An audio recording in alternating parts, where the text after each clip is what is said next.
For hundreds of years, people have reported seeing large featherless flying creatures that resemble pterosaurs, gigantic flying reptiles thought to have gone extinct millions of years ago. Scientists dispute their existence in the modern world, but the evidence says otherwise. Whether you believe they exist or not, people still continue to see these creatures well into the present day. Overall, there are more than 350 documented reports in almost every continent of the world, and researchers like Jonathan Wickham, Jacob Guerra, and myself have been taking these reports into consideration with an open mind to figure out just what might be lurking in the skies above us. Today I'm going to share with you a pterosaur sighting that was posted in the comments section of a YouTube video. The encounter hasn't been conclusively verified as true or false, but it shares many details with other credible pterosaur sightings. I will now quote the words of the eyewitness. This amazing story deserves to be told. I know it sounds crazy, but I believe a pterosaur flew over my truck. I deliver produce to schools, hospitals, healthcare facilities, and the occasional summer camp. About 8 years ago, I was delivering to a YMCA camp about 20 miles from our shop in northeast Pennsylvania. It's 2 miles off the main highway on a dirt road and sits by a decent-sized lake in a heavily wooded area. I was on my way back out in a straight cab over with a 20-foot box, and it was late in the season, so a lot of the trees had already started dropping their leaves. Suddenly, I caught motion above the trees coming towards me diagonally. I looked up through the windshield just in time to see a huge flying thing pass over the road in front of my truck. I stopped fast and stuck my head out the left side window and was able to focus on it for a second or two, before it got to a point where the trees thickened and I couldn't see it anymore. I swear to this day it was a pterosaur, as big as my truck. Needless to say, I was reluctant to tell anybody, and only a few who know me well enough believed me.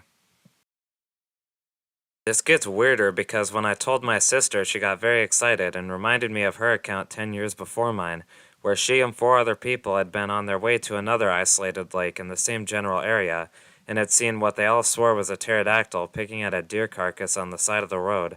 It looked up when they got close, grabbed the deer, and flew off. I had forgotten about their encounter by the time I had mine.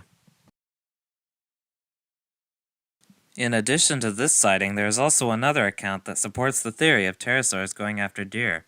The eyewitness didn't see the creature, but what he did see is something that defies any other explanation. Here's what the eyewitness said. My son-in-law works as an electrical lineman in Appalachia, southern Kentucky, not far from Pikeville is where this happened. His first year working with a transmission line crew, they found a deer draped across the transmission lines 80 feet in the air. They were told to remove it.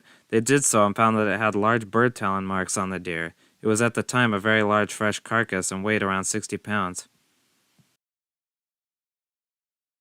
If a bird could lift and carry a deer up to 80 feet in the air before dropping it, it is quite possible a bird lifted a 65-pound child a single foot into the air.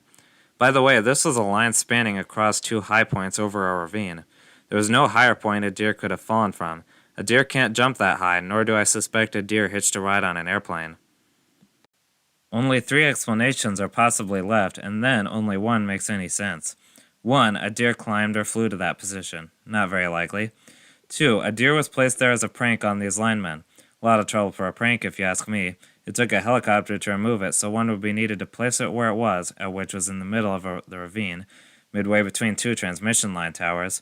3. A deer was dropped by a large bird. As unlikely as that sounds, it's more likely than the other possibilities.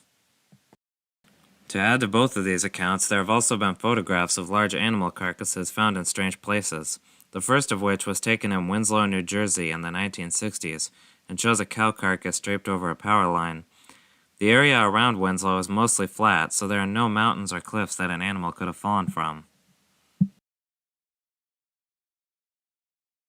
The next picture was taken somewhere in the northeastern United States and shows a deer carcass draped over a 22-foot power pole. This area also appears to be mostly flat, so it is anyone's guess as to how the deer got there. Many people say that we've discovered everything in the United States, but these pictures, as well as countless other strange events, prove otherwise. Thanks for watching this video. The links to both sightings, as well as the 2 photographs, will be in the description. Also, if you have seen a pterosaur yourself, or know someone who has, you can share your encounter on my website, which you can also find in the description box below. Stay tuned for more cryptozoology videos coming soon on this channel, and always remember that the first step to discovery is observation.